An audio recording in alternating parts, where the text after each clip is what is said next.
आजकल इन दिनों गांधी परिवार की मुश्किलें बढ़ती जा रही हैं। नेशनल हेराल्ड केस ने एक बार फिर गांधी परिवार को सवालों के घेरे में लाकर खड़ा कर दिया है। ऐसे में अब ईडी ने एक ऐसा दावा किया है जिससे गांधी परिवार मुश्किल में फंस सकता है। ईडी पहले ही सोनिया गांधी और राहुल गांधी के खिलाफ चार्जशीट दाखिल कर चुकी है, जिस पर बुधवार यानी कि आज सुनवाई हुई। ईडी ने अदालत से कहा कि सोनिया गांधी और राहुल गांधी ने 142 करोड़ रुपए के पैसों की कमाई अपराध से की है। ईडी के दावे के बाद इसे लेकर देश की राजनीति का सियासी पारा एक बार फिर हाई हो गया है।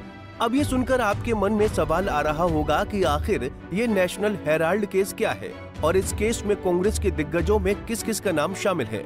बातों को न घुमाते हुए आइए आपको पूरा मामला बताते हैं। दरअसल नेशनल हेराल्ड एक हाई प्रोफाइल मनी लॉन्ड्रिंग का केस है। इस केस में लोकसभा में नेता प्रतिपक्ष राहुल गांधी और राज्यसभा सांसद सोनिया गांधी का नाम प्रमुख है। बता दें कि ईडी ने पहले ही इनके खिलाफ चार्जशीट दाखिल की थी। बुधवार यानी 21 मई को इस केस की सुनवाई हुई। सुनवाई के दौरान ईडी ने जो कुछ दावा किया वो सुनकर आपके होश उड़ जाएंगे। सुनवाई के दौरान क्या हुआ? नेशनल हेराल्ड मामले में कांग्रेस नेता सोनिया गांधी और राहुल गांधी की परेशानी एक बार फिर बढ़ती नजर आ रही है।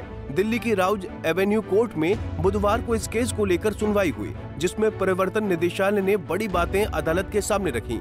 ईडी की तरफ से कोर्ट में पेश हुए अतिरिक्त सॉलिसिटर जनरल एसवी राजू ने अदालत को बताया कि राहुल गांधी और सोनिया गांधी को इस केस से जुड़ी आर्थिक गतिविधियों से करीब 142 करोड़ रुपए का फायदा हुआ है।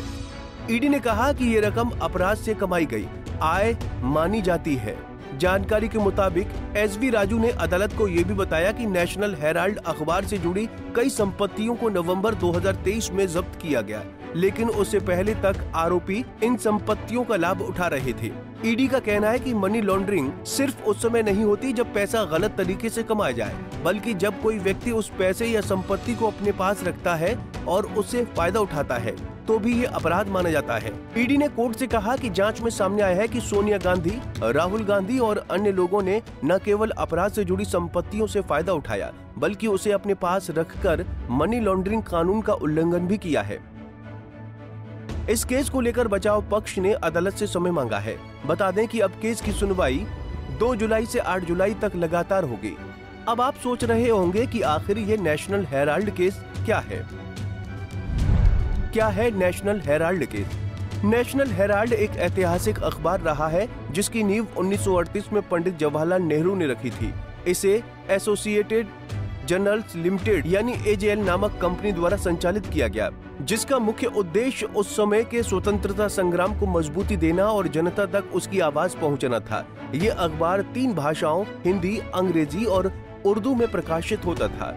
समय के साथ नेशनल हेराल्ड आर्थिक संकट में घिर गया और भारी कर्ज के बोझ तले दब गया। ऐसी स्थिति में कांग्रेस पार्टी ने हस्तक्षेप करते हुए एजेएल की मदद का फैसला किया।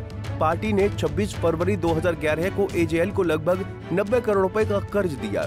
इस धनराशि का बड़ा हिस्सा करीब 67 करोड़ रुपए कर्मचारियों के वेतन और बाकी राशि कंपनी के बकाया बिलों जैसे बिजली, किराया आदि के भुगतान में खर्च की गई। इसके कुछ समय बाद यंग इंडिया प्राइवेट लिमिटेड यानी YIL नामक एक नई कंपनी की स्थापना की गई। इस कंपनी ने एजेएल के ऊपर कांग्रेस द्वारा दिया गया पूरा कर्ज अपने ऊपर लेने की जिम्मेदारी ली। इसके बदले में एजेएल ने अपने 10 रुपए मूल्य के 9 करोड़ शेयर YIL को ट्रांसफर कर दिए। जब YIL को ये शेयर मिले तब कांग्रेस ने एजेएल के ऊपर का पूरा कर्ज माफ कर दिया। इस तरह एजेएल की आर्थिक जिम्मेदारियां एक नई संस्था को सौंप दी गई और कांग्रेस ने खुद को इस ऋण से अलग कर लिया। हालांकि इस पूरी प्रक्रिया को लेकर समय समय पर कानूनी सवाल उठते रहते हैं। बहरहाल फिलहाल इस मामले पर बहस अभी जारी है। अब कोर्ट इस मामले में आगे जुलाई में सुनवाई करेगी। खैर, नेशनल हेराल्ड केस के फैसलों का गांधी परिवार को बेहद इंतजार रहेगा। Bureau report, Punjab Kesari TV. हमसे जुड़े रहने के लिए हमारे YouTube चैनल को सब्सक्राइब करें और नई वीडियो की नोटिफिकेशन के लिए बेल आइकॉन को दबाएं।